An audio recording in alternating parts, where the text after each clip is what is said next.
ಇವತ್ತು ನಮ್ಮ ತುಮಕೂರು ಜಿಲ್ಲಾ ಕೇಂದ್ರ ಬ್ಯಾಂಕಿನ 5 ವರ್ಷಗಳ ಕಾಲದ ಆಡಳಿತ ಮಂಡಳಿ ಚುನಾವಣೆ ನಡೆದಿತ್ತು. ಇವತ್ತು ಅಧ್ಯಕ್ಷರು ಮತ್ತು ಉಪಾಧ್ಯಕ್ಷರು ಚುನಾವಣೆ ಅವಿರೋಧವಾಗಿ ಈಗ ರಾಜ್ಯ ಜನಕ್ಕೆ ಗೊತ್ತಿರೋ ಹಾಗೆ ಮತ್ತು ಎಲ್ಲ ನಮ್ಮ ರಾಜ್ಯದ ರೈತರುಗಳಿಗೆ ಗೊತ್ತಿರೋ ಹಾಗೆ ಮತ್ತೊಮ್ಮೆ ಸನ್ಮಾನ್ಯ KN ರಾಜಣ್ಣವರು ಅಧ್ಯಕ್ಷರಾಗಿ 5 ವರ್ಷಗಳ ಕಾಲ ಅವಿರೋಧವಾಗಿ ಆಯ್ಕೆಯಾಗಿದ್ದಾರೆ.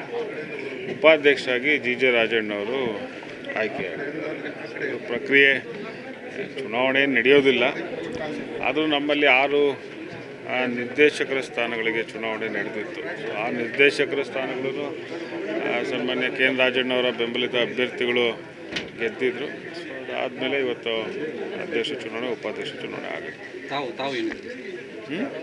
ನಾನು ನಿರ್ದೇಶಕನಾಗಿದ್ದೆ. ನಾನು B ವರ್ಗ ಅಂದರೆ ನಮ್ಮ ಜಿಲ್ಲೆಯಲ್ಲಿ ಬರುವಂಥ 10 TAPCMSಗಳು, ಅದರಿಂದ ನಾನು ನಿರ್ದೇಶಕನಾಗಿ 2ನೇ ಬಾರಿ ಆಗಿದ್ದೇನೆ. ಉಪಾಧ್ಯಕ್ಷ ಸ್ಥಾನಕ್ಕೆ ಪೈಪೋಟಿ ಇತ್ತು ಸರ್? ಅದು ಎಲ್ಲೂ ಪೈಪೋಟಿ ಇಲ್ಲ. ನಮ್ಮ ಅಧ್ಯಕ್ಷರು ಅರ್ಜಿನೇ ಯಾರೂ ಹಾಕಲ್ವಲ್ಲ, ಉಪಾಧ್ಯಕ್ಷರು ಮುಂದೆ ಏನಾದರೂ ಹೊಸ ಯೋಜನೆಗಳನ್ನು ಏನಾದರೂ DCC ಬ್ಯಾಂಕ್ ಅವ್ರ ಅಧ್ಯಕ್ಷರು ಮಾತಾಡ್ತಾರೆ.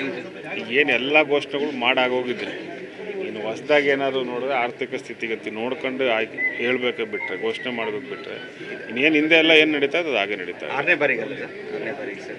6ನೇ ಬಾರಿ 2001ರಿಂದನೂ ಇದ್ದಾರೆ. 6ನೇ ಬಾರಿ. Thank you. ಬ್ರೈನ್ ಮ್ಯಾಪಿಂಗ್ ಮಾಡ್ತಾರಂತ ಹೇಳಿದಾರಲ್ಲ, ಮಾಡಿ ಅಂತ ಅವರು ಕೇಳಿದ್ದಾರೆ, ನಾವು ಮಾಡಿ ಅಂತ ಹೇಳಿದ್ದೀವಿ. ಆದ್ರೆ ಒಳ್ಳೆಯದು.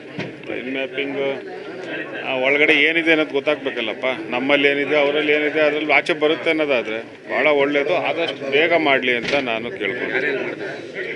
ಅವ್ರು ಯಾರ್ಯಾರು ಹೇಳ್ತಾರೆ ಅವ್ರಿಗೆ ಮಾಡಲಿ. ಈಗ ನಮ್ಮನ್ನು ಕೇಳಿದರೆ ನಾವು ರೆಡಿ. ಅವ್ರು ಯಾರ್ಯಾರಿಗೆ ಮಾಡಬೇಕು ಅಂತ ಅವ್ರು ಹೇಳ್ಕೊಂಡು ನಾವು ಬರ್ತೀವಿ ಅಂತ ಹೇಳ್ತಾರೆ. ಅವರು ಬಂದು ಮಾಡಿದ್ರೆ ಭಾಳ ಒಳ್ಳೆಯದು.